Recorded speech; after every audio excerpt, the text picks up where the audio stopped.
Hi, Ann. How are you? It's good to I'm, see you. it's good to see you too. How are you? I'm well. It has been a little while. Last time you saw me, I was in a hotel room in Palm Springs. Now I am home, but not in, pardon me, not in my office. I'm in my kitchen. So anything can happen today. Yeah.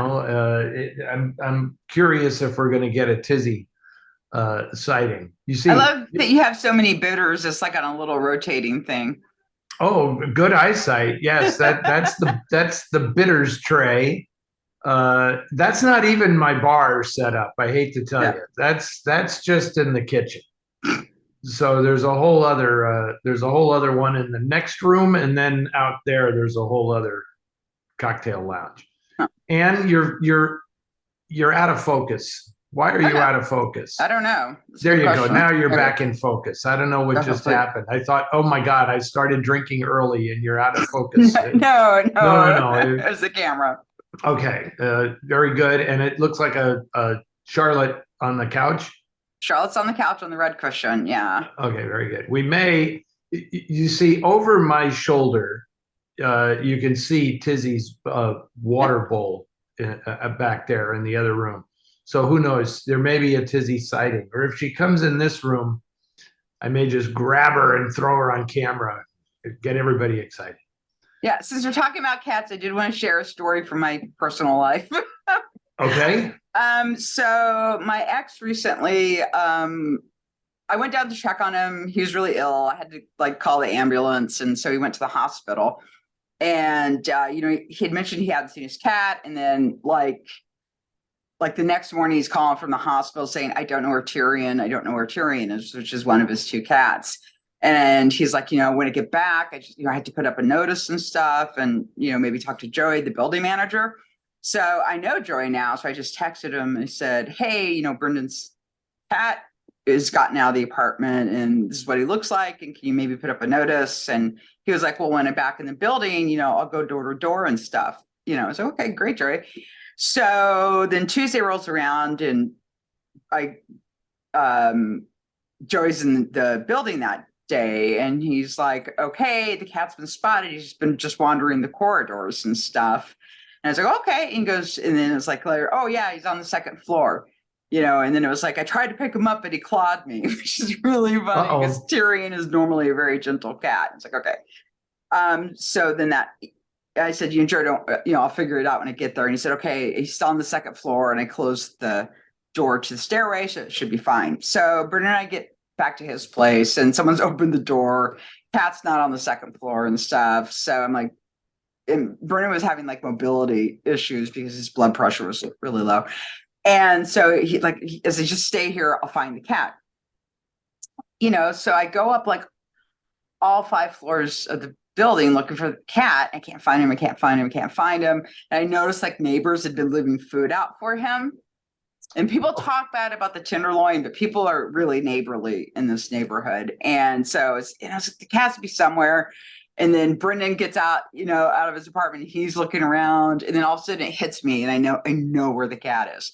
So, so I go back to Brendan's floor, and across from Brendan's door, the wall, there's like two like windows, which look like just regular windows, like you'd have in your apartment to pull up, and stuff. And outside of there is like some flat roof with like a little wall and then air vents because this is where stuff's getting vented. And he's out there sunning himself, not a care in the world. And so I run back upstairs and I'm like, "Brendan, just I found him, and stuff." And we go back downstairs and I point out to where he is. And I'm like, "I can go out there." He goes, "No, I should do it. It's my cat." I was like, "Brittany, you just got out of the hospital. You can't crawl through a window." Yeah, when you describe mobility issues, it does not sound like climbing out on a tiny little ledge is on the second floor is a good idea. Yeah. So I open up the window, and the window's kind of high up. So I pull myself up through the window, and then there's like this kind of little ledge thing, like this, a couple feet. So I got to kind of crawl over that. And I go up to Tyrion and I pick him up, no problem, because he knows me and stuff. And, pass him through the window to Brendan. And then I have to scramble up on this thing and then back through the window. And, we get back to his flat and I just look at him. I go, "Best ex-girlfriend ever. Yes. Yes. Good job. Good job, Anne. I can't top that. Although I can't say that we had years ago we had two cats, Bent and Snap. We lost Snap somehow, and we lived on a second the top floor of a duplex, and we don't know what happened to her, and she was gone for like 2 days, and then I noticed Bent sitting in a window just staring just staring. And it was like, what's up with you? What's up with you? And she was staring exactly at the spot where her sister cat was, she had fallen off of a patio down these little shingles into the rain gutter and then couldn't get back up. She crawled underneath the patio that was actually the roof of the porch of the home below us, and she was just trapped there. And Bent was just staring at this spot until we finally realized what she was staring at, and then I was able to rescue the cat. So that was pretty awesome. Yeah. We had posters up all over the neighborhood. We were, oh my God, but the cat just had it under control the whole way. She knew. Okay, and what are we doing? What are we doing? This is Film Noir stuff. This is Ask Eddie. We're talking all about our cats. So I'm sure there are a couple of cat people watching, but for those of you who could care less about felines, I think we should maybe move on. Did you want to talk about your book really quick? It's doing really well. Yeah. I'm very happy about that. Yes. Eddie Muller's Noir Bar, Cocktails Inspired by the World of Film Noir, came out on May 23rd, and it's doing really well. I mean, I love checking in on Amazon to see that it's, a top seller and all that kind of stuff. But I always make a pitch for my pal Jeff Mantour at Larry Edmonds' bookshop in Hollywood, that if you want a signed copy of the book, you can order it through him, although he is now sold out, because I was just in LA recently and signed all the books that he had in stock, 250 some odd books or something. And but I presume he's going to get more. And as of now, aside from an actual in-person signing, that's the only way you can get a signed one online, is through that bookstore. So but I appreciate everybody who has written such nice reviews of the book, and a lot of podcast stuff, and more to come. So thanks for asking. Sure. And it's good. So shall we jump into these questions? You want to start off? I'll start. And this is from Marjorie from the poor part of Connecticut. Marjorie is always good for some questions. I'd enjoy hearing from the both of you about the LGBTQ plus characters in noir, as I am sending this during Pride Month. The two hitmen and the big combo come to mind, and Eddie mentioned that Edmund O'Brien's character in From Midnight to Dawn might have secretly loved his cop partner. Any other examples, whether out and proud or firmly in the closet, to share? I don't think anybody in old Hollywood is out and proud. And it's funny, I recently showed that film Between Midnight and Dawn on Noir Alley, and in the outro, I made some comments about how changes in the script made Edmund O'Brien's kind of seething anger in the movie sort of inexplicable. And so I said, it leaves you no choice but to imagine that he's really upset because his buddy, played by Mark Stevens, is falling for Gail Storm, and that must be what's triggering Edmund O'Brien. And I meant it not facetiously, but as an example of how sometimes when they make changes in movies to protect you from one thing, they kind of nudge towards something else that, Gun Crazy is all about that. The fact that they couldn't give Bart any rationale for his obsession with guns and everything because they didn't want to talk about his criminal background and stuff like that. So they just made him a completely amoral character, and the movie is way weirder because of it. And this happens all the time with stuff. And I do want to point out, I will tell you my tops in this category, Marjorie. but I do want to point people, if they haven't seen it, to Randy Dotinga's great essay in the Noir City magazine called Lavender Noir, which I guess is a year or two old now, but was actually nominated for a journalism award in Southern California as one of the best written features of that year, which is pretty cool that, you know, our magazine was included in this roundup of journalism awards in Southern California. And so I thought that was spectacular. And Randy writes a whole history of, you know, gay characters in noir. But I'm going to just quickly, I'll ramble through some here that I can quickly think of. I mean, obvious ones are like Farley Granger and John Dahl in Rope, which is the whole point of that movie, right?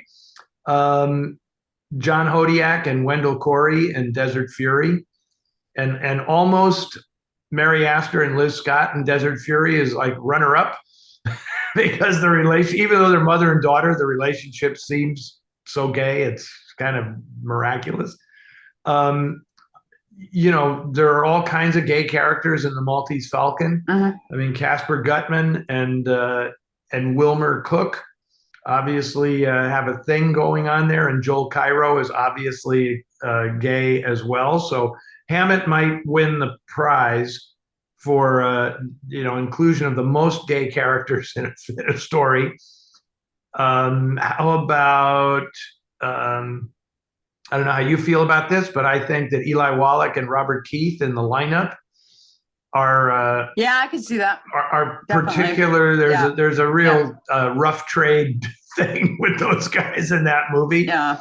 Of course, I've made almost a side career out of talking about what a menage a trois it is in Gilda, because Glenn Ford and George McCready also seem to have a thing going on in addition to what's happening with Rita Hayworth. Marjorie already mentioned the big combo. That was a pretty obvious one. And I just have to say that I showed that film, I think it was that film with Earl Holliman one time. And Earl Holliman, it's not my place to out him really, but there you go, was when I mentioned, you know, you and Lee Van Cleef were these two gay characters in the big comedy. He goes, "You got that? You got that?" And I was like, well, there is that one line where, you know, the guy says, "I'm hungry," and he says, "I can't swallow no more salami." And I said, you know, you guys were having some fun with this, weren't you? And he goes, "Man, I didn't, you know, it was 1955. I didn't know that anybody was going to actually catch that." And I said, well, you know, that's the thing with movies. They last a long time, and the culture finally catches up with them, you know. I'm trying to think if there are any other, these are just like couples, you know. I mean, clearly Clifton Webb is gay and everything that he does. Yeah, and Laura's too. Like in the book, it's much more clear that character is gay, and he is obsessed with her, but not like in a sexual way. But he still regards her as his. You know, he's possessive of her still. Exactly. She is his greatest work. You know, he's created her as his perfect woman. Yeah. And another one that I love that doesn't get talked of very much is Cry of the Hunted, where Barry Sullivan and Vittorio Gassman seem to have some weird kind of gay thing going on in that movie, where they wrestle in the jail cell, and then after they've gotten good and sweaty, they lean against the wall and share a cigarette. And it was like, oh my God, this is amazing. And then when Barry Sullivan, I can't remember which one of them has dreams about the other one, and the dreams are full of like smokestacks belching flame and stuff. And it's like, oh my God, this is nuts. So yeah, that stuff is there. It's all there, but just kind of cleverly slipped into these movies. So there you go, Marjorie. That's a whole bunch of stuff to consider.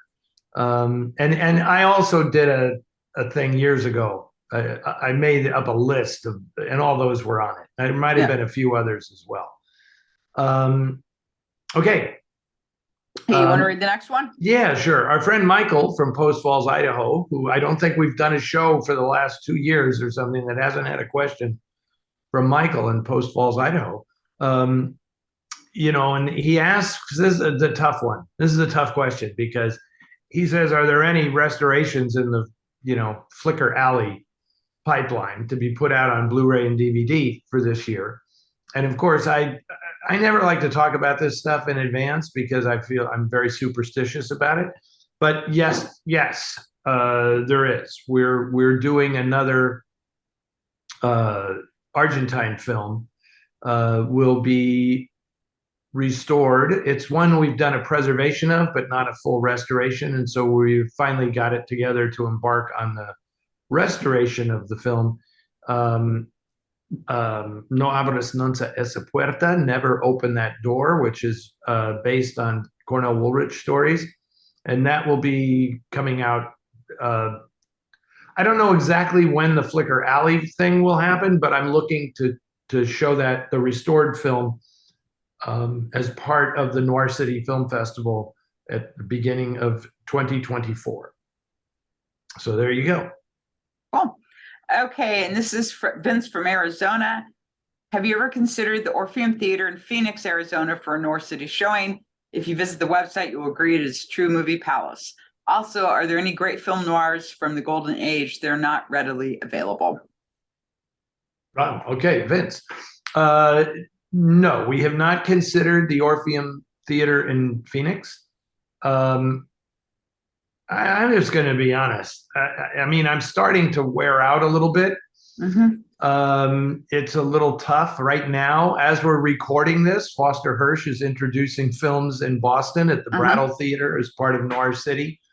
The travel is wearying after a while, and so it's extremely hard for me to travel and do like anything longer than a 3-day festival because there's just too much work these days.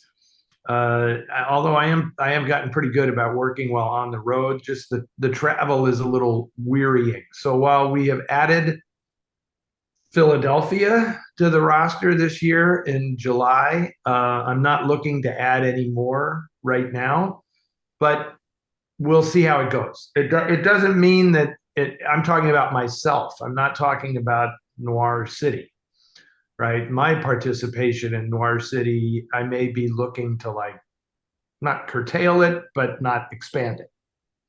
But we'll see. And Vince, there are, of course. Well, he qualifies this by saying, are there any great film noirs from the golden age that are not readily available? Great, I don't know. There are certainly more noir films that have yet to be. And it's interesting when people ask me this question because it's like, are you talking about restoring these films, or are you talking about them just being available? Because it is kind of remarkable how many things are now available if you can go and find them. If you have a subscription to Canopy or something like that, there's just a lot of films that you can find that weren't available 5 or 6 years ago, but they're not being restored. So, it's an interesting question. Like, if you want to see these things restored and at their absolute best, then there's a lot of work involved. If you just want to see the film, odds are you can probably find it in one form or another. It's very hard for me to watch a film that is in really, really bad condition. But if you're a completist or something, then you should be able to do that. Okay. Bill Miller from Chicago. That's funny.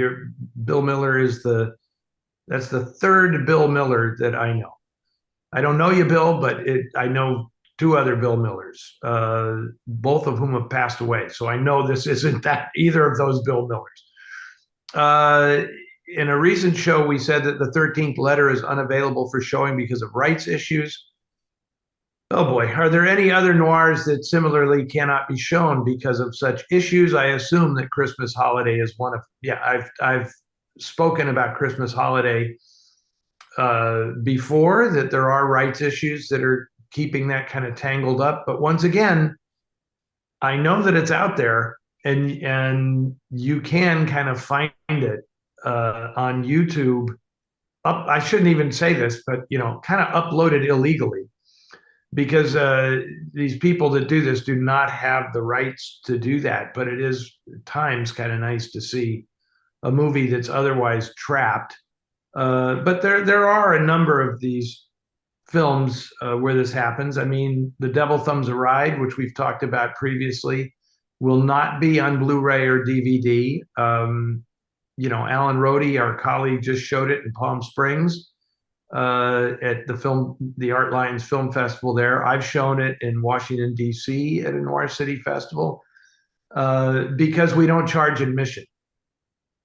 So we sign a letter of indemnity and we don't charge admission, which means we're not making money off the film because we have no right to do that, because we're not the rights holder. And Warner Brothers technically owns the film, but they don't want to have it released because they haven't secured the underlying literary rights, which is always, in these cases, that's always the reason.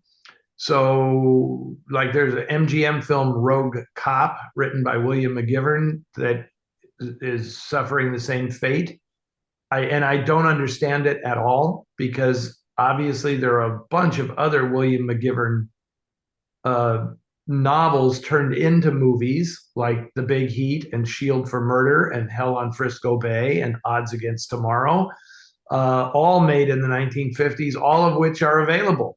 But Rogue Cop, for some reason, is not. And trying to get an explanation from the studio that owns it as to why they've given up on it is next to impossible, right? They just don't feel they need to answer that question. I wish I had a better answer or a more definitive answer, but that's it. It's always the underlying literary rights, and it's very, very difficult to get people to own up to that. Okay. No, this is you. This is me. I'm reading this. Okay. You're 4. No, I just read that one.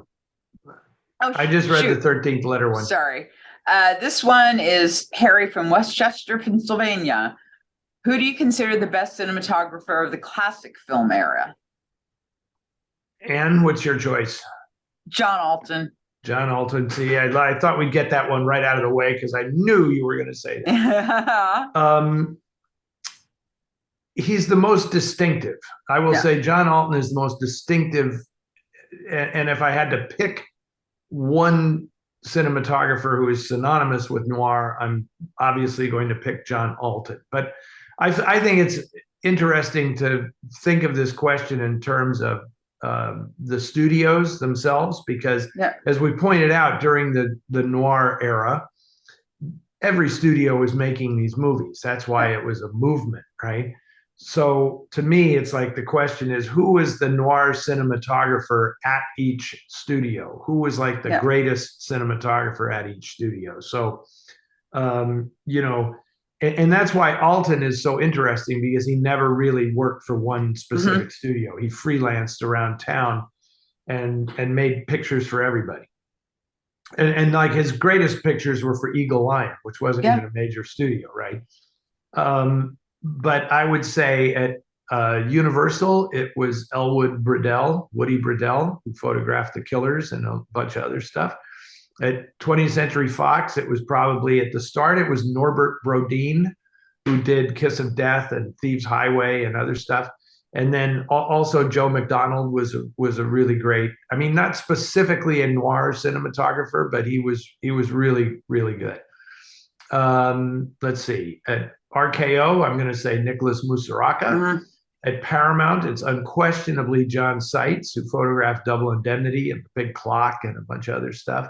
At Columbia, it would be Burnett Guffey, who was by far the most noir-stained cinematographer in Columbia's thing. At MGM, I would probably go with Harry Stradling at MGM,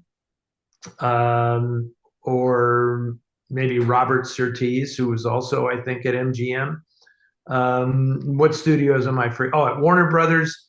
Warner Brothers is interesting. I'm not sure exactly who was the preeminent noir cinematographer, but I like Saul Polito, right? He did a lot of great stuff, even kind of predating the noir movement. He was shooting stuff that was really beautiful and very, very dark. Sid Hickox was also another good one at Warner Brothers. So there's a whole bunch of cameramen who were kind of synonymous, and George Discant at RKO also. He was really good. Okay. Yeah, and he did say best cinematographer of the classic film era. So I think if we're looking like overall cinematographers, I mean James Wong Howe just immediately pops to mind. As of course. How could I forget the great James Wong Howe? But he was photographing film since the silent era. Mhm. I guess so was Nick Musaraka, I guess. But Yeah. But yeah, James Wong Howe. But James Wong Howe, see, whereas John Alton was sort of synonymous with noir, Yeah. James Wong Howe could do it clearly, Yeah. like Nora Apprentice and Body and Soul and stuff like that. But then he'd shoot something like Sweet Smell of Success or HUD. Yeah. I mean, I guess Sweet Smell of Success is pretty darn noir. But HUD's a totally different thing and a totally different feel. He was just, I'm obviously James Wong Howe is one of the 3 or 4 greatest cinematographers ever. So good pickup there. Thanks for bailing me out on that one, Ann. Yeah. Okay. Ooh, here's a long question. I guess Yes. I get to read this. Okay. Yeah. This is Andrew in Clayton, North Carolina. I may have to paraphrase if I get too far into this. Okay. Okay. Andrew recently engaged in a debate with someone about the concept of film. See, I told you this is starting pretty broad. The concept of film. Film noir. Film noir. Okay. And he wants our perspective. Okay, so this other person described film noir as, quote, men compensating for their impotency of body or psychology with violence and manipulation of women, period, close quote. The femme fatale trope was a sexist derivative of men's post-war angst of women taking their jobs at workplace. Oh, God. Yeah. I guess this is all still the same quote. Noir began with women's pictures like Gaslight. No. And then men came home and appropriated it for their own fears. Okay. And then Andrew says he strongly disagreed and argued that blah, blah, blah. Argued the opposite. And I see here he actually, Andrew's kind of quoting something that in a different way that I say all the time, because he says, men and women in noir are often equally culpable, equally shrewd, and equally guilty in their indiscretions. How many times have you heard me say that, Ann? Yeah. Equally tempted, equally compromised, equally guilty. Those are my 3 terms. Anyway, so he's asking our thoughts on these arguments. It sounds to me like, did we not answer this question once before? No, we've settled it at other debates. Okay. But not this specific one. But yes, okay. We've been asked where people have had this like kind of more like intellectual, socially driven ideas about noir. Well, it's kind of part of the why did noir happen when it happened discussion. And okay, so Andrew, here's the deal. Your colleague / friend is arguing from the most rudimentary position of that you could possibly adopt in watching these movies. And not only do I disagree with this assessment that noir is about male inadequacy caused by their coming home from the war and losing their jobs to women. No, I sort of challenge people to find one movie where that is expressed, where that's not something conjured up by somebody writing a graduate thesis, but where that's actually in the movie, right? I don't see that.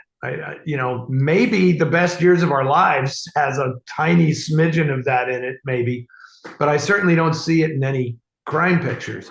There are certainly problems for returning vets who I think are traumatized more by the horrors they've seen in the war than they are traumatized by the fact that women are now in the workplace. It just doesn't really register. Plus, what's funny is people who make that argument are taking this position that noir is a specifically male thing. Yeah. And it's about their reactions to women's empowerment. The flip side of that coin that makes me laugh is it's disavowing all noir films that have female protagonists, because how could that same thing be applied if that's what noir is supposed to represent?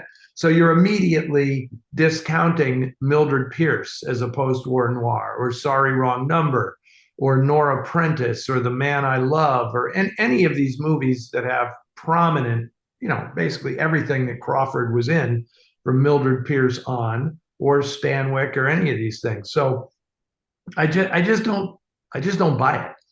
And quite honestly, my research has led me to the exact opposite conclusion, that the writers of these films are actually they seem to believe that the man's failure is succumbing to the wiles of a femme fatale who doesn't want to work for a living.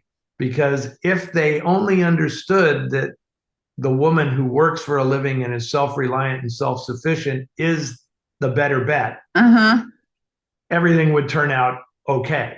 Which is, the premise of films like Angel Face, where Mitchum stupidly falls for the psychotic heiress instead of the hardworking nurse who's his girlfriend to begin with, right? Yeah. If he stuck with the nurse, everything would have been okay.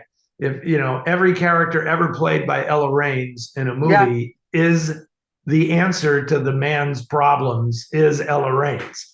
Oh, right? yes, especially and she's completely self-sufficient and cool. She's like a thoroughly modern woman. So I think people who make these readings of movies based on what was happening in the culture at the time, therefore it all made its way into film scripts as par for the course, they kind of don't understand the way movies work. Like it's not just by osmosis that these things happen. The films have to be scripted, produced, directed, performed. It goes through all of this stuff. And it's just way too facile to say, oh yeah, the problem was men coming back from the war felt emasculated. That's why we have noir. It's like, no, not really. I could go on, obviously, I could go on for days on this subject, but. Yeah, and I think one of the few noirs that really does sort of address that issue is The Unfaithful, which I know I talk about all the time, but I really love this movie, which is very directly about a woman who had an affair while her husband was away. And so, well, one is there's the crime aspect of it when her lover shows up dead, and then there's that process. But a lot of the film is really about them dealing with infidelity and stuff like that. And how, and of course, I love his relationship with his cousin, who is very brutally frank with him at one point. It's a wonderful scene. But yeah, I mean, and that's one of the few films that, especially when it was addressing that aspect of infidelity during the war, you didn't really see people talking about, even though that must have affected a lot of people. That's one of the few films that really addresses something like that straight on. Yeah, I agree. I think the films are much more compassionate than that film in particular. Yeah. Than people realize. It reminds me, once upon a time I was given a talk at the University of Washington. Forgive me if I've said this before, but I was just there was a young woman in the class who just was so incredibly rude in her dismissal of my entire discussion of film noir because she just relegated it all to the trash bin of misogyny, and it's all about men hating women, and that's all it is. And it's like, and I just felt like, wow,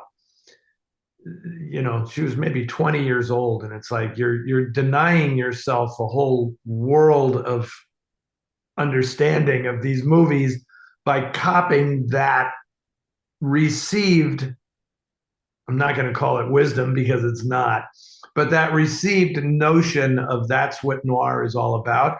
And I blame,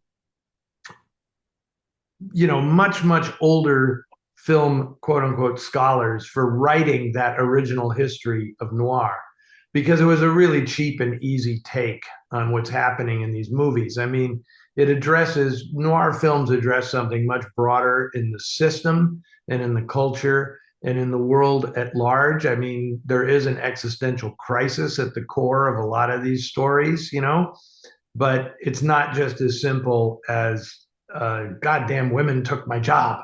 I mean, it's just it's silly to think that would actually inform hundreds and hundreds of movies that got made during like the 10 years that noir was at its peak, that somehow it can be distilled down into such a simplistic reading is kind of absurd. Well, not only that, but there's also a lot of noirs where, there's a lot of violence against women, and it's not shown in a positive light. I mean, it's shown in a really negative light. And, so that's part of it too, is that they're also kind of showing the other side of that, and even violence within domestic relationships, which of course happen all the time, but don't really get shown in film. Right. Okay, I think I've exhausted that subject. I think so too.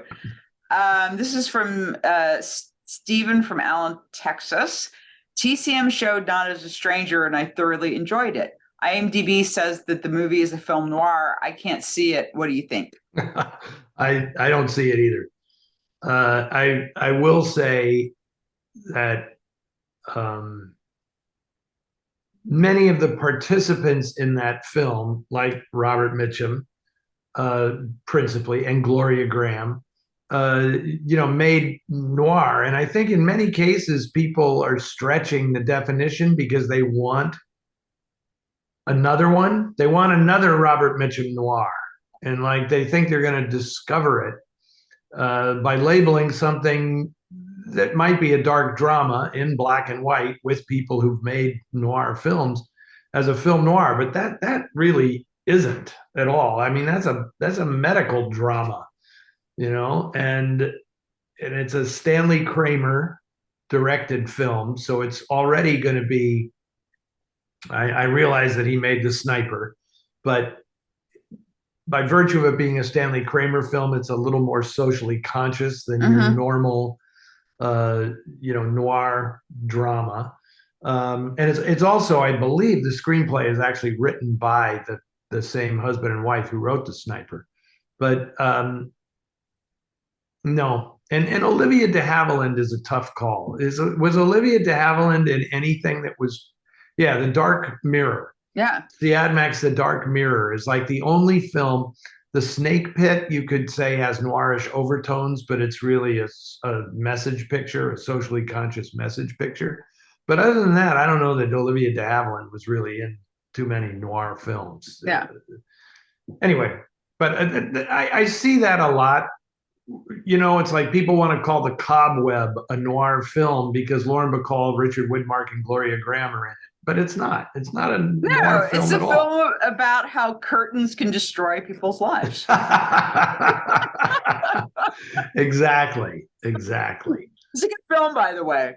And The Cobweb? Yes. And in case people think that we're joking, no, it really is about how curtains destroy a bunch of people's lives. It is. We won't spoil it by explaining that. But it's a very fun movie to watch. I like that film. Okay, Ron, who doesn't say where he's from because Ron's from everywhere. Ron is everywhere. Ron recently saw the Italian neorealist film Bitter Rice, which has many noir characteristics. can you recommend other neorealist films that might also be regarded as film noir? It's kind of funny. Nobody really thinks of Bitter Rice as a film noir, although there is. I mean, I get it. I see where it's noir adjacent, because our protagonist Silvana Magnani, she falls in with this crooked couple. I'm trying to get my Dowling straight. It was Doris Dowling, not Constance Dowling, who plays the criminal woman. Jesus, I'm trying to remember. Excuse me for blanking on this one, but yeah, there is a criminal element to it in amongst the peasants and the rice fields and stuff. But the ultimate neo-realist noir film is Luchino Visconti's Ossessione, which is based on The Postman Always Rings Twice, which is an unofficial adaptation of The Postman Always Rings Twice, which just means that it really follows the book, but they didn't pay for the rights to it, which is part of the reason why it's so hard to see. Yeah. And a film that, interestingly, because it has so many, well, I'm not going to say has so many noir aspects, because it is a crime story. It rarely gets mentioned as the progenitor of a whole neo-realist movement, because everybody cites De Sica's The Bicycle Thieves as the original neo-realist classic. But he made it, 3 or 4 years after Visconti made Ossessione. But because it was right during the war, and of course the fascist government outlawed Visconti's film and destroyed prints of it, and the only one that survived was hidden in his closet in his villa, and that's, I believe, all subsequent versions of the film stem from that one salvaged print that Visconti had. And then other films that I guess are considered neo-realist. And it's so funny because there's so little overlap between neo-realism and film noir, because one is all about, as you could gather, being totally realistic, like using non-professional actors and shooting in the real world and eliminating the arch melodrama of the narratives that you find in noir. But yet, there are a few. Did you see, when I showed it at the Noir City Festival a few years ago, did you see Four Ways Out? The God, Italian I love that film movie. Four Ways Out. That was really good. Yeah, and I mean, that was very much a noir film, inspired, I believe, by The Asphalt Jungle, as a lot of films were. And Federico Fellini was one of the screenwriters on that. And if people haven't heard of it, it's an Italian film with 4 relatively unknown actors and Gina Lollobrigida before she was a big star. And it's about the aftermath of the robbery of a soccer stadium and why the guys committed the crime and what happens to them afterwards. And it's very much a neo-realist crime picture. And then I also showed the story of a love affair, the Michelangelo Antonioni's first film. And that is very, very similar to The Postman Always Rings Twice.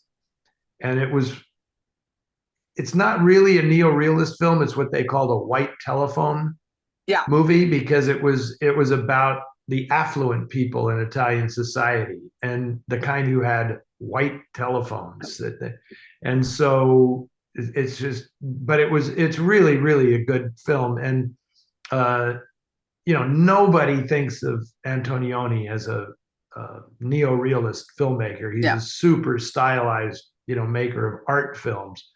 But because the movie was made in 1950, it feels very noirish. And of course, he also made Il Grido with Steve Cochran a few years later, which has a very neo-realist feel to it, if everything that was in front of the camera was realistic, but the use of the camera was very artistic and stylized. That was like the way Antonioni approached that one. So there you go. That's the best I can do on short notice.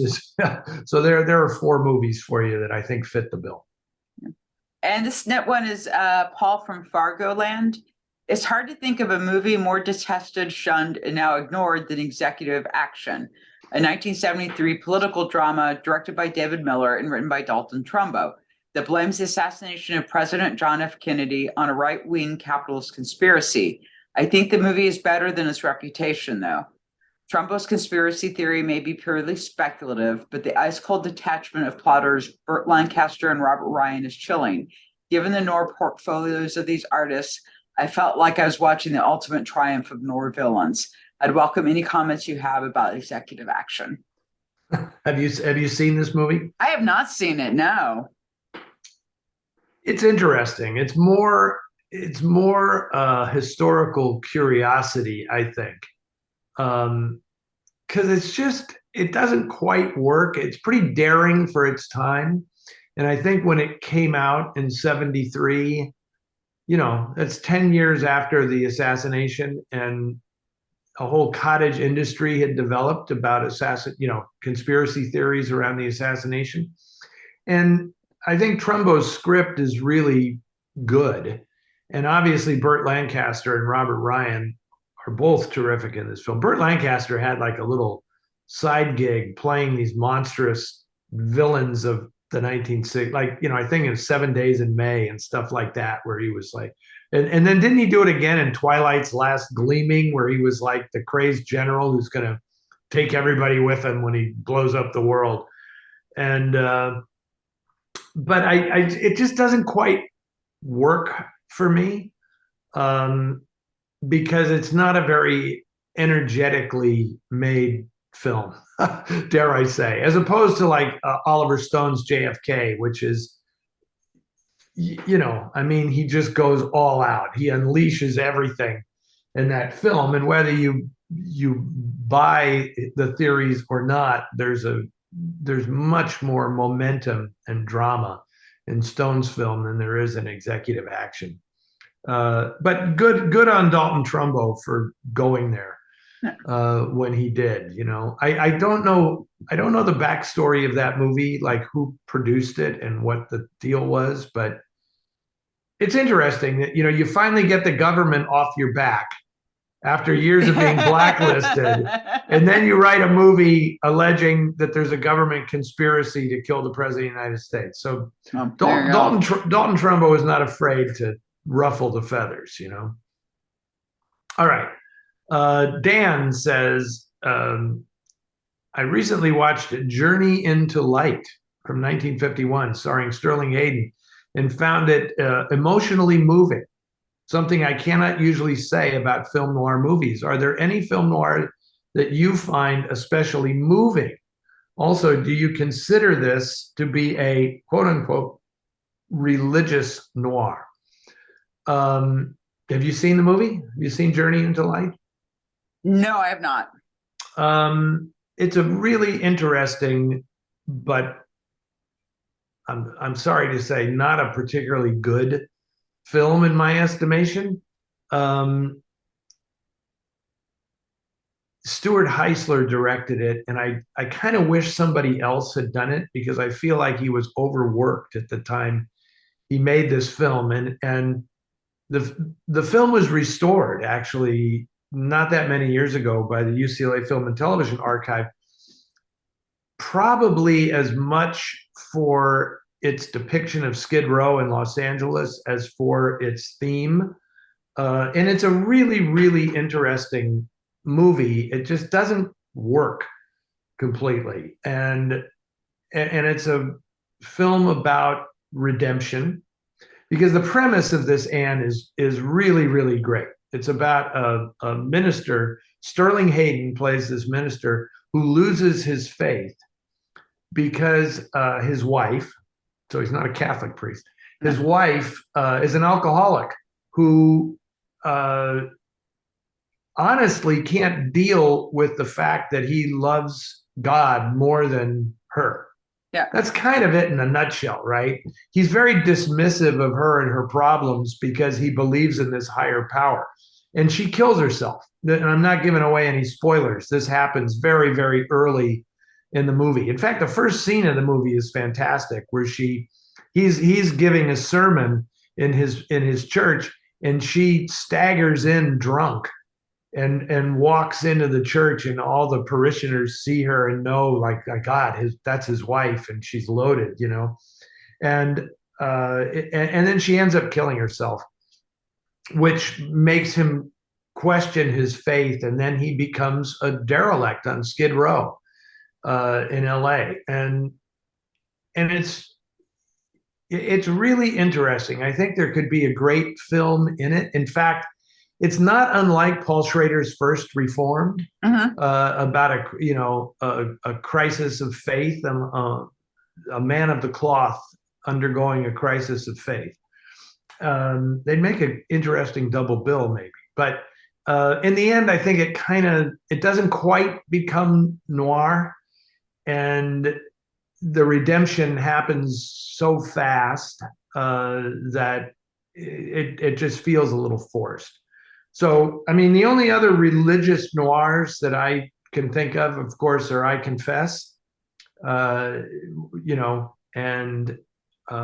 maybe, I don't think The Hoodlum Priest is really a film noir. No, but that's the one I was going to say. Even though it's technically not really a film noir, it's a little late for that, but I think that's I love that movie, and I just think it's a really good look at religion, and also, understanding criminal behavior is more than just something that's abhorrent, but the kind of humanity behind that. And I just love the end scene when there's an execution. I won't get into details, spoil the movie.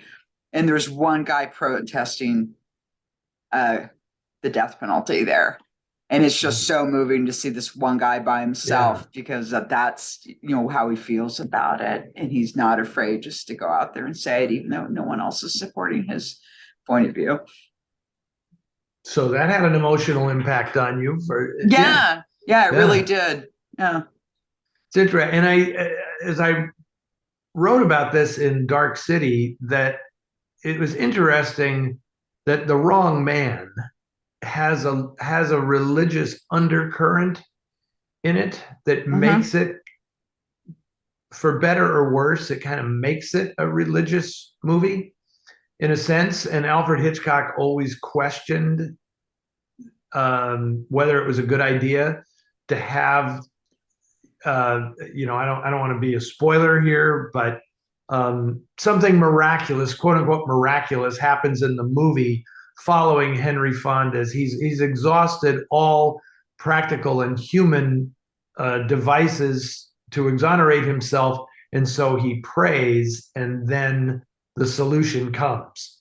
And Hitchcock, I don't think, ever forgave himself for doing that, because I don't think he really believed it. But he put it in the film, and he said that's why the film was a failure to him. And it's very clever filmmaking. And you can just dismiss it as coincidence if you want, or take it literally as divine intervention in the life of Manny Ballesteros. So it's very interesting. But I do think that a priest is a great central character for a noir.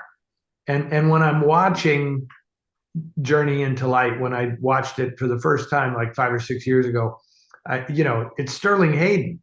Yeah. And it's like watching Dix Handley or Johnny Clay, with a priest collar on, talking about all these lofty things. And I can't decide whether that was really cool or whether that was the downfall of the movie. Yeah. Because Sterling Hayden is great at playing a righteous guy, Yeah. If you've seen, what's the movie he did with Terror in a Texas Town?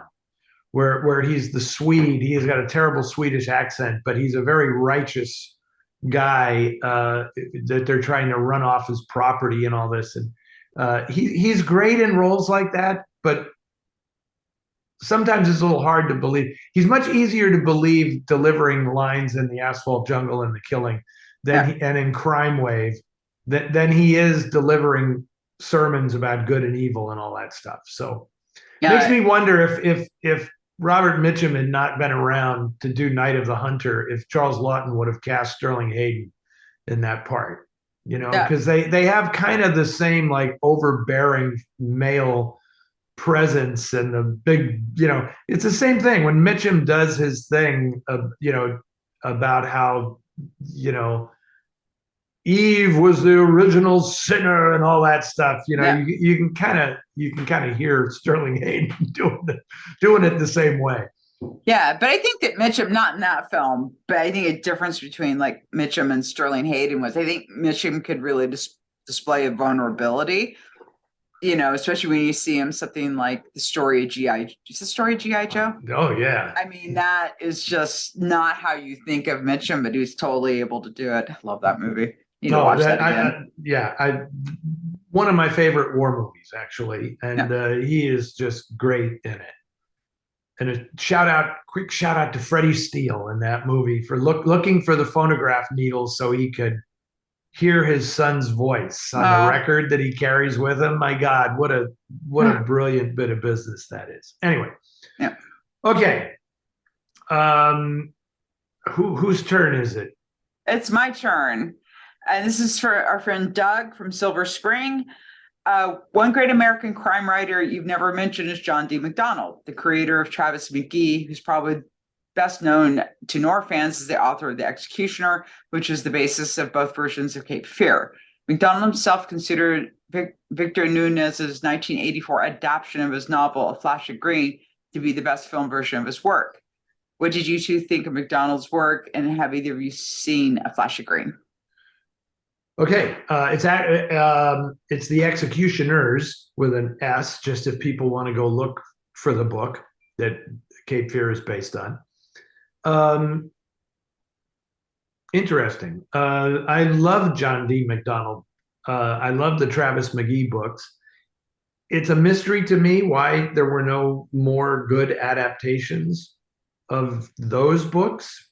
I don't really know. Maybe John MacDonald didn't sell them or something. And it's interesting because of my recollection, A Flash of Green is not a Travis McGee story.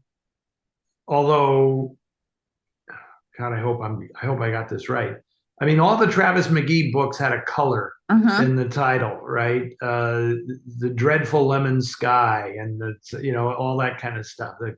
I forget what they all were.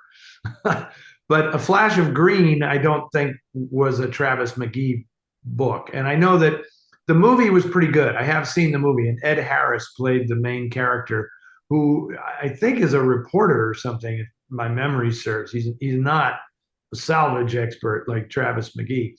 I don't really understand why there weren't more made. And I guess MacDonald wrote standalone thrillers. He was a pretty interesting guy. I mean, he was kind of brilliant and had quite a background in business and graduated from Harvard, served in the OSS. I know all this about him. And then wrote a story, I think, for his wife for his amusement and sent it back to her when he was overseas. And she got it published, and that's how his writing career began. She published it to surprise him. And anyway, and then he wrote standalones up until the first Travis McGee, which I think was 1963 or 4 or something. But why they didn't make more of them, I don't know. It seemed to me like it would be a natural for a TV series, that there would have been a Travis McGee TV series. There may have been pilots or something for a Travis McGee TV show, but it never quite came off. I don't know why. I love it how people always say, got out my pencils to write down the names of movies that you guys talk about. Man Trap.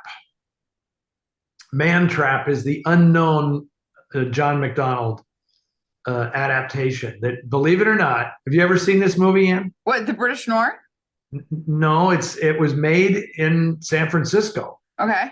in I think like 1961 or 62, and it stars David Jansen, Jeffrey Hunter, and Stella Stevens, the late great Stella Stevens, and it was directed by Edmund O'Brien.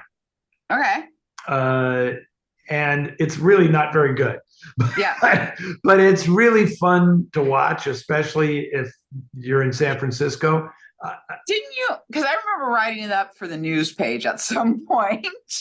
That's because James Elroy and I presented it at the Alamo Draft House in San Francisco a few years ago.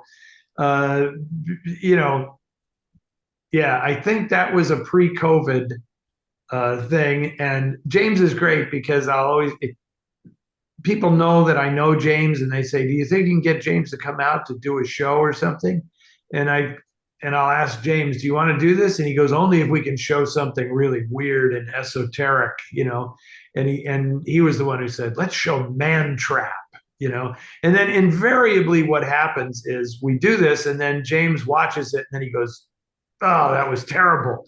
That was just so much worse than I thought it was."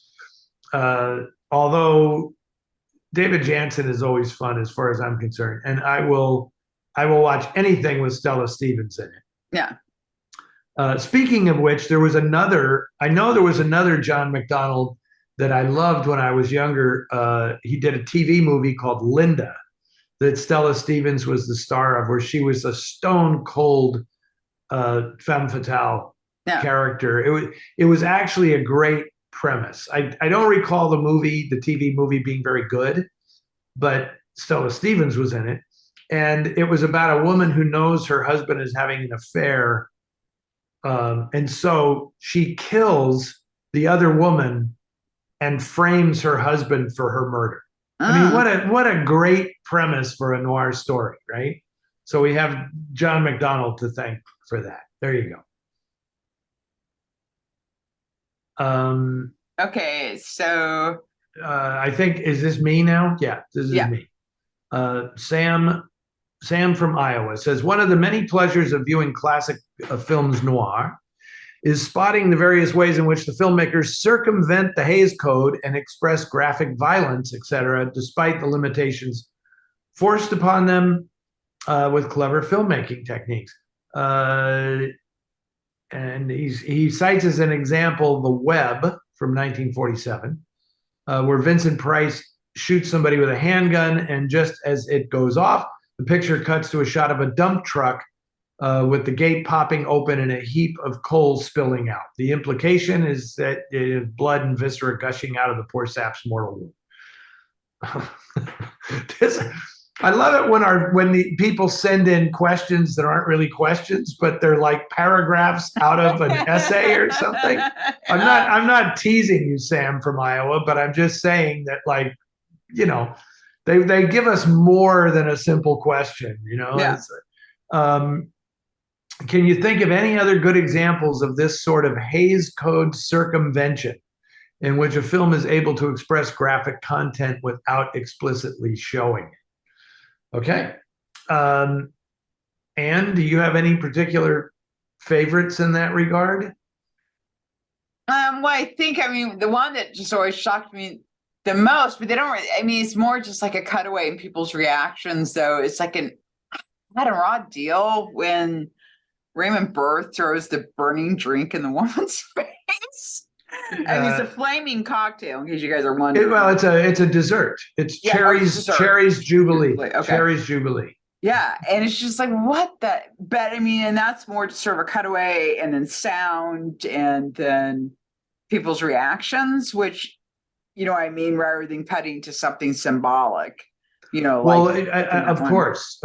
And, you know, it's interesting you chose that example because that film got in so much trouble with the production code. They didn't want to let any of it through. You know, yeah. Rick Coyle, the character played by Raymond Burr, is gay in the script. Yeah. And they kind of trim all of that back. Yeah. But that scene is so classic because it's described in the script in such a way that they say, this is outrageous. You cannot show this. And if you do, it must happen off screen. Yeah. So that you don't see the stuff being thrown on the woman. And of course, Anthony Mann has Raymond Burr throw it in the camera. Yeah. So that you essentially, the viewer you are the woman, right? Yeah. And it just makes it even worse. Yeah. And you just, the screen kind of goes dark and then there's all this screaming and it's way more effective than if you saw, because otherwise you're just seeing somebody get Cherry's Jubilee thrown on them. You know? And they didn't, and it was a low budget film and there was no way they get to do a shot of her like catching on fire or anything. They're not going to do that. They do show Raymond Burr catch on fire later in the film, right? But he's the villain, so that's okay. You can do that to him. But I just always think about, you know, I can't remember the movie, but there's always a class. I think it was Hitchcock, and at that point, it wasn't the code, right? Doesn't he cut to a shot of a guy eating a steak after a killing where he sticks a knife in the bloody meat and all that? And that's just Hitchcock joking around. But I mean, invariably, crashing waves mean only one thing in movies of the 1940s. It means sex. And then I think what's funny is I can't always remember the movies these came from, but I recall distinctly, and maybe Hitchcock again, that one of the most egregious examples of this is the champagne, the cork popping out of the champagne bottle. Yeah. It only means one thing in a movie, you know? And I love the subtlety that Jacques Tourneur shows in Out of the Past. Yeah. When Mitchum and Jane Greer come into the cottage from the rainstorm outside, and it's just everything about it is sex. Yeah. But yet nothing. They dry each other's hair with the towels. The wind blows the shutter open. The curtain billows. All this stuff, and you're seeing absolutely nothing. And it's probably one of the great sex scenes in noir, along with Richard Conte and Valentina Cortese in Thieves Highway, where she plays tic-tac-toe on his chest. That's one of my personal favorites because there was nothing in the production code against the man being bare-chested. Yeah. And so they just make this incredibly sexy thing out of it, that, you know, and she does that little, you know, and it's like, I love all that stuff. Yeah, and I think my favorite is it's in the second Tarzan movie after Tarzan and Jane have been married. Because, you know, out there in the jungle, you got to tie the knot, you know? Yeah, so it's always like, when did they get married? And it's like, you know, I'm not going to think about this. But, you know, and he just really playfully, you know, they're swimming and then, you know, but there's just this one thing. So they're on the shore and they just like kind of drift over to her hand that's holding a flower and she just like releases it and it goes out, you know, clearly so she just had an orgasm. And it's just like the most like beautiful thing. And it's like, you're an adult, you know exactly what it means. If you're not an adult, your kid's there, fine. It'll just go over their head. You don't have to worry about it. It's just funny how it's sad in a way that all that is gone. You know, if a filmmaker opted to do something like that today, it would be laughed at. Yeah. It would just be laughed at, and which is a shame because like that scene in Out of the Past is just beautiful. Yeah. It's beautiful, you know, and it's enough. It's enough. I mean, Jane Greer told me that, you know, when I interviewed her years ago, you know, she said she just didn't get the remake of Out of the Past because she said there was nothing sexy about it. Yeah. And there was nothing left to the imagination. She said, you know, Jeff Bridges and Rachel Ward are naked like 5 minutes after they meet. Yeah. You know, and you know, I mean, there's a lot of reasons not to complain about that, well, there's several reasons not to complain about it, but you do lose the whole mystery and just the beauty of suggesting something. I love visual suggestion and stuff and how it plays in people's minds, and then it makes you do half the work yourself. Oh I yeah, think because I think like now Voyager is a classic example of that when the car breaks down in Brazil and stuff, and just the way they handle that whole thing. And it's like it's also very intensely like romantic and intimate, and especially in that film because they have such a spiritual connection in that film too. It's and an understanding of each other. Yeah, my pal Dave Friedman, who made dirty movies, right, his whole life. But even then, when he was doing this in the 60s and 70s, he always joked that like he never understood why people would, as he put it, give away the third act right up front. He says there's no place to go once you've given away the third act. And of course, which he means like showing it, right? And he says, what do you do after that? You just keep repeating it, and then it becomes pornography, right? Because you're just repeating the same thing over and over again. And how interesting is that? Not. So yeah, I mean, I'm not a big fan of censorship, but I am a big fan of good taste and restraint. And like I don't think there's any reason to show so much graphic violence and so much graphic sex in movies. It's just, and I'm not a prude or anything. I love a good horror movie and all this stuff, but I think being suggestive pulls the viewer into the film more than being graphic, where all you can do is repel part of the audience. If you're being graphic, if you're being suggestive, you're bringing them all in. And it's also engaging. Yes, exactly. And you're putting that person on the spot who's going to say, I want more, I want it to be more graphic. Well, and it's like, really? What's with this guy?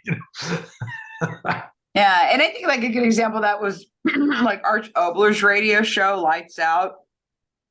I mean, there's this one episode of his where this guy is like growing these like giant worms. And you hear like the sound effects are so great of just the sound of the worms under the ground, and like you were going out of your head because you could just it was way worse than if you saw that visually and they were doing like CGI or whatever. The worms, it would be nearly as effective. It's just that sound was just so well done. Theater of the imagination. We're big fans of it. Yeah. Okay. I think I can't remember what question we're at now. Okay. We're with 13 from Alan from San Anselmo. Where is it that you tape introductions for Noir Alley? Are you given a blooper reel each year? Have you ever finished it in one single take? Do you have a favorite hotel you stay at when in LA, or do you not stay at the same place each visit? Okay, Alan, that's 4 questions. For the price of one. Okay. Noir Alley, well, as if you've been watching, it's not taped in one single place anymore. The set for Noir Alley is in Atlanta, at the TCM campus in Atlanta, where Ted Turner created TCM. And of course, during COVID, I did stuff at home. And then we also have taped stuff at the Grand Lake Theater in Oakland, California, which followed my at-home stuff. And there is no blooper reel that I get each year, because I don't make that many mistakes. Sorry to say, but and yes, I have done them in a single take. Viewers who are watching Noir Alley carefully may have noticed that when we started out, it was a 2-camera setup, and now, due to budget constraints, it's a 1-camera setup, and the introductions aren't as complex as they used to be. so it was always interesting when I would do an intro or an outro for two cameras. In the middle, there was always a turn to the second camera, turn from Yeah. A camera to B camera. Yeah. Which was great because it meant if I made a mistake in the second half of the intro or outro, I didn't have to redo the whole thing. I just redid it from the camera, from the head turn. As I've heard my director say many times, we'll just take it from the turn. We're going to take it from the turn. And, very often there are a number of reasons why a take gets spoiled. I remember one time I could not. It was the longest it's ever taken me is probably seven takes, and it was for The Strange Love of Martha Ivers. And I have no reason, no explanation why. It's just whenever I got to the title of the movie, I would screw it up. I have no idea why. That was the longest. But in most cases, I am able to do the whole intro and the whole outro in a single take. And the question about where do I stay in LA, I think Alan was presuming that I shot these things in LA. Uh-huh. All I will say to that is I now tend to stay at Kimpton hotels because they are pet friendly. And we travel, Kathleen and I travel quite a bit now with Tizzy. And so she likes staying in a Kimpton hotel because they're very good to pets. Yeah. So that's fun. And I just have to say we are pretty. Both Kathleen and I like to mix it up. We tend to stay at different hotels just to see what's happening, and then if we have to go back on the spur of the moment, we've got an assortment of hotels based on how close we are to where we need to be. That's that. Okay. Yeah. Phil from Boston weighs in and says, on my first visit to SF, I came across a book called San Francisco Noir, which shows real locations from SF movies and provides interesting anecdotes about the locations and the films themselves. At the end of the book is a description of the Danger and Despair Knitting Circle, which sounds like an elite private showing of various noirs. The book is dated 2005. Does this still exist? And do you have stories about this group? And Phil from Boston is asking because there's a blurb on the back of the book by me. Anne, do you remember the Danger and Despair Knitting Circle? That broke up right around the time I got down here. Okay. So by the time I knew about it, it was defunct.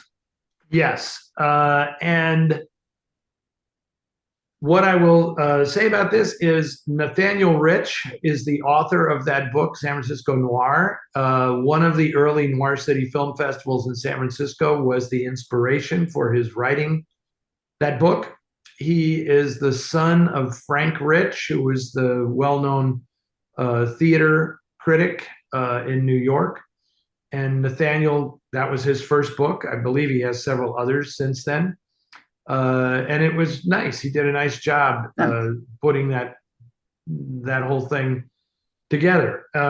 Yeah, the Danger and Despair Knitting Circle. I still know a lot of people who were involved with it. They're still friends of mine. But that has probably not been around since 2006 or 7 or something like that. It was very much a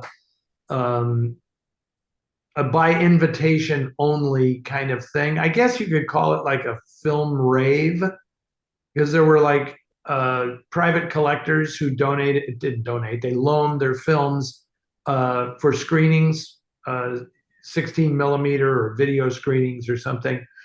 And quite honestly, I'm not gonna go too deep into this, but the fellow who put it together ran a janitorial service that had a lot of buildings were his clients, and he would stage these film shows in those buildings around San Francisco that's how he had access. And I don't know if that's why I say it was kind of like a rave. I don't know if his clients knew what he was doing after hours in some of those places showing these movies. So eventually it ceased. Yeah. Okay, this is final questions. This is William from Lafayette. My question addresses some fantasy casting as well as historic casting. Who would you both cast as Noir brothers and Noir sisters? What would be the best combustible pairs? I would offer Richard Widmark and Sterling Hayden and Claire Trevor and Gloria Graham. Maybe you both already have existing pairs from the classics. Interesting. Yeah, my number one is Lawrence Tierney and Scott Brady. Yeah, it's funny. I thought that was. I was going to say this. Yeah, of course. Of course. For those who don't know, they actually are brothers, Yes, and that's that. And then of course the Quaids, the Carradines. No, that's a good one. I always felt like I wanted to see. This is not very noir. And this may have actually happened in a film that I haven't seen, but I always wanted to see Joan Blondell and Ann Sothern play sisters. Oh yeah, they'd be because they so reminded me of like, how could they not be sisters, right? As for the guy, boy, that Sterling Hayden, Richard Widmark, that's kind of intense. I could. It's fun. I mean, obviously, Richard Widmark is the bad brother. Yeah. Yeah. I could almost see Sterling Hayden and Robert Ryan as brothers, Yeah, oh God, that'd be intense. But yeah. They would have been great in a Western together. But this is a noir thing. So I'm trying to think if there are any other good ones that maybe the quiz here is name the actress and then who would play their sibling. So it's like if you had Ava Gardner, who would be Ava Gardner's sister? Jane Greer. Jane Greer, good one. Okay, very good. Ava Gardner and Jane Greer as sisters. Not bad at all. Oh. Well done. Well done. And I don't know. If I was going to do like Claire Trevor or someone, I would say like Barbara Stanwyck and Claire Trevor. Yeah, that's great. That's great. More so, I think, than Gloria Graham. There is somebody, I'm trying to think of who it was, who I imagined as Gloria Graham's sister. And I'm having a hard time remembering who it was. But, gosh. Barbara Stanwyck and Joan Blondell played sisters in an episode of the Barbara Stanwyck Show. And that one also has Dan Duryea in it. So it's the only time Dan Duryea worked with Barbara Stanwyck. Now, I could see Dan Duryea and Richard Widmark as brothers. Oh, yeah. Yeah. Right? Yeah. Because they both have kind of, not only are they both blonde and kind of the same build, but they kind of have similar voices, kind of the higher pitched voices. See, that's the thing. Like Sterling Hayden has that booming voice, it's hard to picture him, I guess Jim and Robert Mitchum and Jim Mitchum played brothers, but they were actually father and son. Yeah. This is a good one. I'm trying to think of some other like if Glenn Ford had a brother, who would be Glenn Ford's brother on screen? Dana Andrews. There you go. Dana Andrews and Glenn Ford. Well done. You're good at this, Ann. This is good. You're good. That's like perfect. Of course, then the problem becomes they could never do it because they were different studios. So you have to, I mean, it's so funny that I think I just said this last week on Noir Alley that, Mark Stevens was hired at 20th Century Fox specifically to be Dana Andrews when Dana Andrews was in military service. It was like, so Dana Andrews and Mark Stevens, Dana Andrews and Steve Forrest, who actually were brothers, could play brothers in a movie. Yeah. Or how about Tyrone Power and William Ith, who was actually William Ice was actually hired at Fox. He was the star of The House on 92nd Street. He was actually hired to replace Tyrone Power because he looked like him. Oh yeah. And, Well, I mean and that happened with Alice Faye and Betty Grable and then Monroe. And Betty Grable said the reason why she was so nice to Marilyn Monroe is because Alice had been so kind to her. Even though evidently one of the first times she met Alice, she said, "Your eyes are so beautiful, they're like a cow's." Because she was like starstruck, but Alice had those big, beautiful eyes. Big, beautiful eyes, big cow eyes. Yeah. But Zanuck was doing that all the time, is bringing in, the younger blonde so people would, which did not work on Alice because she was a tough girl from Hell's Kitchen. Yeah. How about Ava Gardner and Linda Darnell as sisters? Yeah, that'd be really good too. That'd be pretty good. Again, not going to happen. At Fox, it'd have to be Linda Darnell and Gene Tierney or something as sisters. They'd be good sisters, though. Not too bad. Yeah. Not too bad. Yeah. Anyway, that was fun. Yeah. That's a fun way to wind up here. That was good. And I always love questions like that. I'm sure when this is posted that we'll get all kinds of comments from people with their own suggestions. And I'm sure a lot of ones that are actual siblings that we neglected to mention. Yeah. Anyway, that was fun. So we're good. Yeah. That was a good one. Thank you, Anne. But hold on, I'm going to see if I can, as a bonus, I'm going to see if I can quickly coax somebody out here. Hey, Tizzy. Hold on. I'm going to disconnect my sound really quick because I have my earpiece in. Don't go away, everybody. I'm going to see if we can get a special guest appearance by you-know-who. Hold on. Here she comes. Oh, God. There she is, Miss America. All right. Here she comes. Here's the little Dickens. What do you say, traveling Tiz? cat. There she is. Look at. Say hi to the folks. Yeah. Hi, everybody. I'm Tizzy. Okay, that's the little stinker. Makes a rare cameo appearance, but boy, she is camera shy. She doesn't like to look at She is not like this at all. No, I hate this. Let me go. Let me go. Okay, that was it. Now you can say in the lead in that, special guest appearance, but you have to wait all the way to the end of the show. For the to special get the guest. special guest appearance. Yeah. Okay. So what's up next for North City real quick? Well, Boston is ending today. Mm-hmm. When we film this, when we film this. And then Philadelphia in July. I am going to the Il Cinema Ritrovato Film Festival in Bologna at the end of this month. I'm very excited about that. Must be hot this time of year. It's always hot there. And I'm hoping that they have figured out a more efficient way of air conditioning the theaters, because generally it's rough during the day to sit in a crowded theater. But at night, it's like heaven.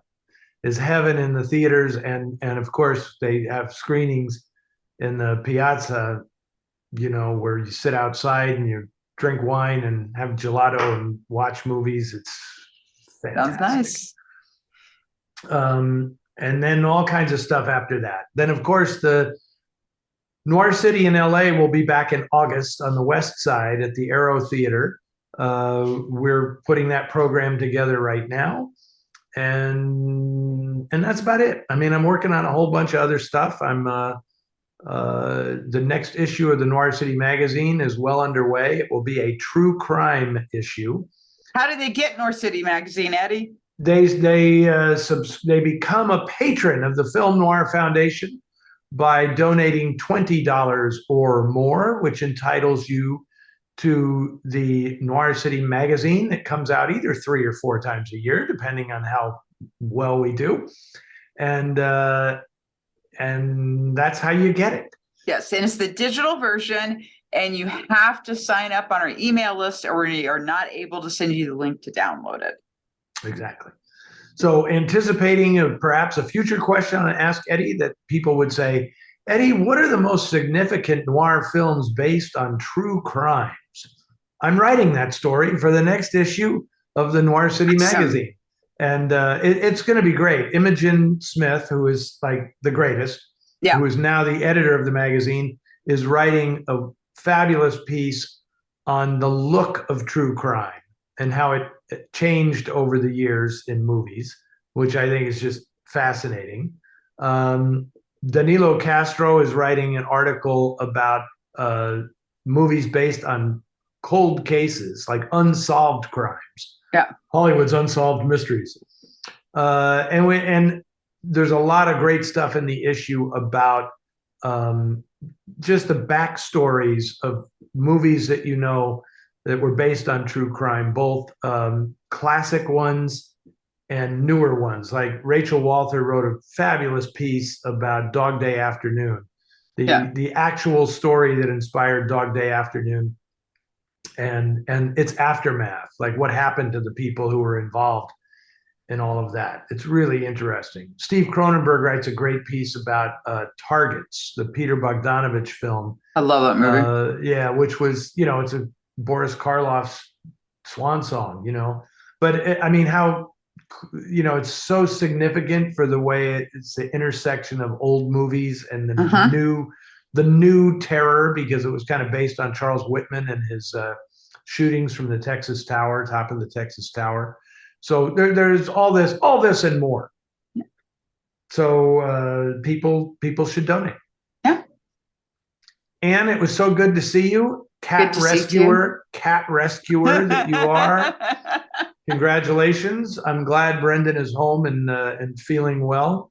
Me too. It's been a rough couple of months, so I'm very glad that he is, I think, finally feeling more recovered than he has been in a while. So very happy.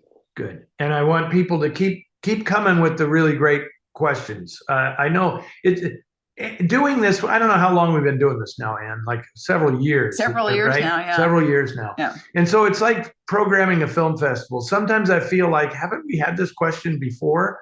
But it's just like when you program a film festival, it's like, haven't I shown that movie already? And it's like, well, yeah, but not everybody saw it the first time through. Yeah.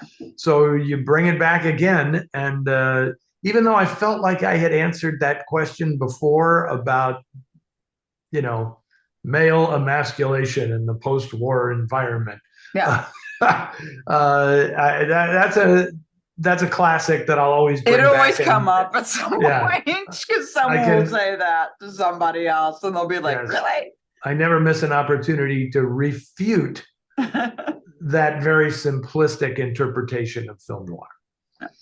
And always good talking to you. Always good seeing you. So hopefully we'll see y'all in a couple weeks. And just a quick thing with people who have sent in questions. We have this was the episode where we finally finished the questions that were submitted in 2022. Oh, okay. Backed up a little. Behind. I know we're super behind, but we're doing our best. And I know schedule's been kind of irregular, but it's just been crazy for both of us. So it's been a little difficult to schedule things. So we'll try. Well, let's see how I did a thing. We'll see how we do. Maybe we can do one when I'm in Bologna. We got to figure out our time difference, and I can do one like from Bologna. Oh God, that'd be great. That would be interesting because, and I feel like it's possible because yesterday I did a thing for the Film Foundation. The Film Foundation is now doing an online thing where they show a movie for 72 hours free. Yeah. Online. Yeah. And then they gussy it up with bonus features and stuff. And both Imogen and I were interviewed for, they're doing online screenings of The Killers, both versions, the 46 version and the 64 version. And the woman who interviewed me was in Hanoi. Wow. She was actually in Hanoi. And so we had to work out a time difference that made sense where she could actually be coherent. And it was 4:30 my time and 6 o'clock in the morning her time. Yeah. And it worked. So I said, well, if we can do Hanoi to the San Francisco Bay Area, we can definitely do the San Francisco Bay Area to Bologna, Italy. So Yeah. let's see if we can work one out while I'm in Italy. That'd be super cool. Okay, fabulous. I hope people have stuck it out to the very end. Me too. Thank you, everyone, for tuning in. And yeah, we'll see you soon. Okay, bye, everybody.